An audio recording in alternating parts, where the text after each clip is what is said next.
मेरे दिव्य गुरुदेव श्री परमहंस योगानंद जी के द्वारा ये टॉपिक, अज्ञानता का भूत ठीक आपके भीतर में है। जीवन की महान भ्रांतियों में से एक है असहाय होकर जीते जाना। जब आप कहते हैं इसका कोई लाभ नहीं है, तब वैसा हो जाता है, क्योंकि अज्ञानता का भूत ठीक आपके भीतर में है।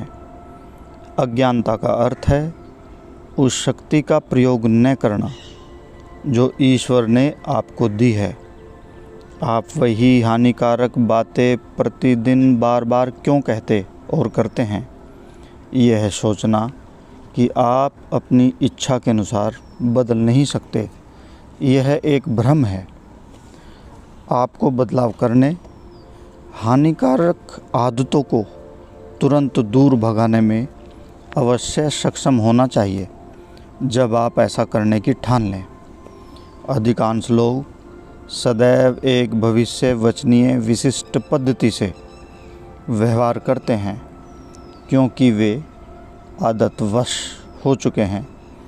परंतु कोई व्यक्ति अपने आदत के ढांचों को भीतर से परिवर्तित करता है तो दूसरे ध्यानपूर्वक देखते हैं और कहते हैं वह एक अलग ही व्यक्ति है, यद्यपि बाहरी रूप से उनका रूप नहीं बदला है।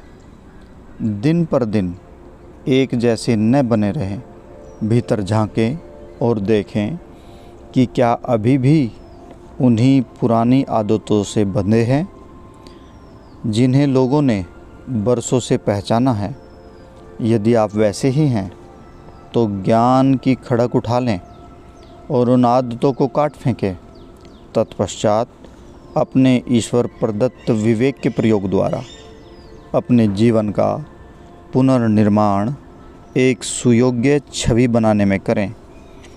उन छोटी बातों के विषय में जिनकी मैंने उपेक्षा की थी तथा अपने जीवन के इस महल से अनावश्यक विलासिताओं को, कंफर्टेबल जोन को हटाने के विषय में जो समय के मूल्यवान रिक्त अक्षरों को भरती हैं।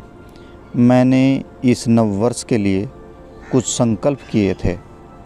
मैंने उनके विषय में किसी को नहीं बताया। सबसे कठिन परीक्षाएं मेरे संकल्प लेने के पहले 8 दिन के भीतर आई।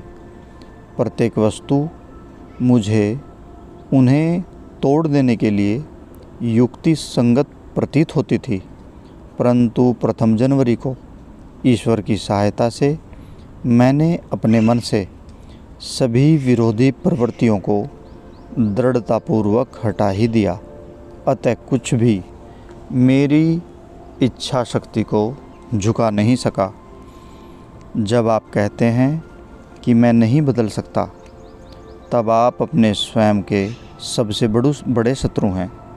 आप चकित होंगे कि ईश्वर ने आपको अपना जीवन बदलने के लिए आपको स्वतंत्रता दे रखी है।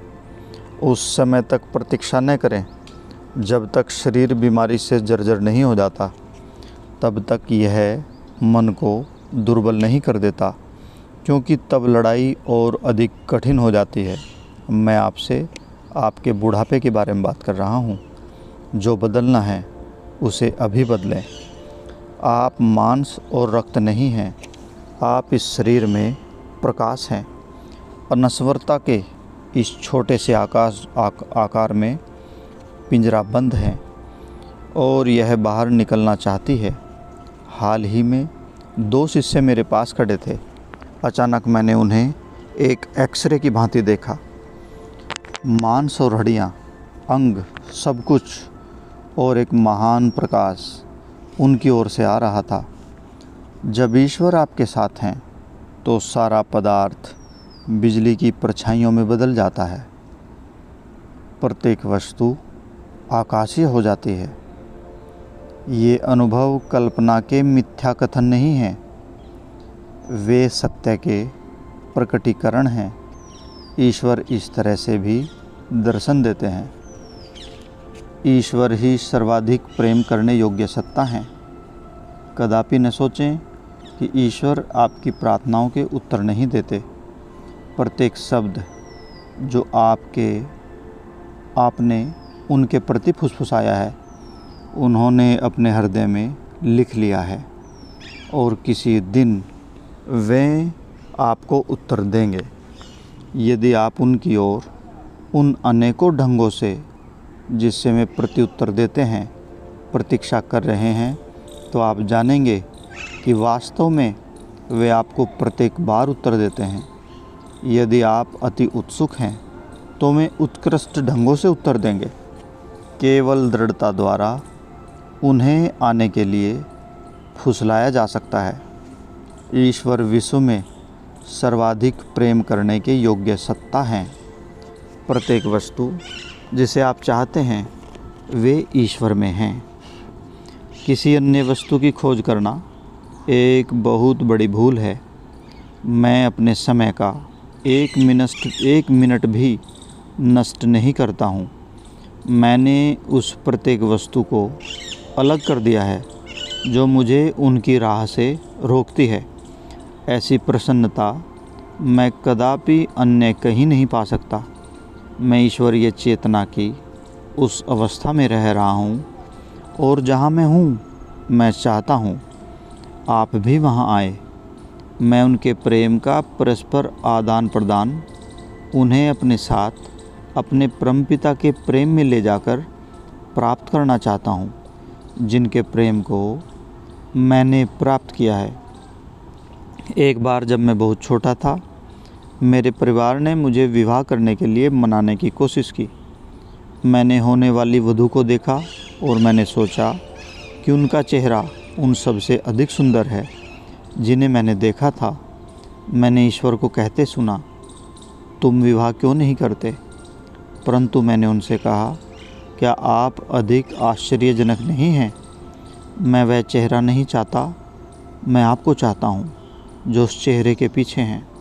वर्षों बाद मैंने देखा उसका सौंदर्य आयु के साथ कैसे फीका पड़ गया, परंतु मेरा ईश्वर में आनंद सहस्त्रों गुणा बढ़ गया था। विवाह उनके लिए है जो अंतःकरण में सन्यासी के इस दृढ़ निश्चय को अनुभव नहीं करते कि मात्र ईश्वर ही पर्याप्त हैं। परंतु जो विवाहित हैं वे ईश्वर को प्राप्त करने में वर्जित नहीं हैं। विवाह की दिव्य मित्रता का प्रयोजन उस उद्देश्य की ओर एक दूसरे की सहायता करना है। वास्तव में कोई भी विवाह ईश्वर के प्रेम के बिना पूर्णतः सफल नहीं हो सकता। वैवाहिक संबंध को सौहार्दपूर्ण बनाने के लिए अशर्त प्रेम की आवश्यकता होती है।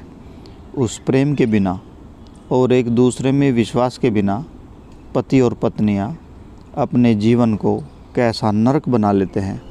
विवाहित जोड़े निकटतम संबंधों में भी अति छिपाऊ होते हैं और बातों को अपने तक ही रखते हैं। आरंभ में वे प्रत्येक बात को परस्पर बांटते हैं, परंतु जब वे मतभेद और झगड़े आरंभ कर देते हैं तो वे पीछे हट जाते हैं और अपने चारों ओर एक दीवार खींच लेते हैं। उनका वह प्रेम कहाँ चला गया? दो युवा लोग कहते हैं कि यदि वे एक साथ नहीं हो सके तो वे मर जाएंगे, परंतु यदि अचानक उनमें से एक वृद्ध और सफ़ेद बालों वाला हो गया तो वह प्रेम कहाँ गया? वह क्या है जिसे वे प्रेम करते हैं? आत्मा? नहीं, यह चेहरा है। विचारणीय विषय यह है कि आपको प्रथम लक्ष्य ईश्वर को जानना होना चाहिए। जब आपने उन्हें पा लिया तब आपका हृदय उनके लिए अंतर संपर्क में हो गया। तब जो कुछ भी वे आपको करने के लिए कहते हैं वह ठीक ही है। परंतु यदि आप केवल ईश्वर को प्राप्त किए बिना स्वयं को फंसा लेते हैं तो आपने गलती का मार्ग चुना है। आप इस पृथ्वी पर अकेले हैं तथा और कोई नहीं, अभी तो आप स्वयं अपनी त्रुटियों के फल भुगतेंगे। अतः आपको दूसरों की त्रुटियों का अनुसरण क्यों करना चाहिए? आपको अपना जीवन वैसे ही जीना है जैसे आप समझते हैं कि आपको जीना चाहिए। अपनी बुरी आदतों को उन नए कार्यों द्वारा पोषित न करते रहें जो उन्हें शक्तिशाली बनाती है। दुर्बल व्यक्ति कहता है, मैं धूम्रपान करता हूँ और अब मैं छोड़ नहीं सकता। हाँ, धूम्रपान करने से पहले उसे कदापि वह आवश्यकता अनुभव नहीं हुई थी। स्वतंत्र हो जाओ। जब ईश्वर का अनंत आनंद और शांतिदायक प्रकाश आते हैं, तब अन्य कुछ भी महत्व नहीं रखता। तब बाह्य अनुभव भी प्रमाणित करेंगे कि आप भीतर पाते हैं वही सत्य है। जय गुरु जी।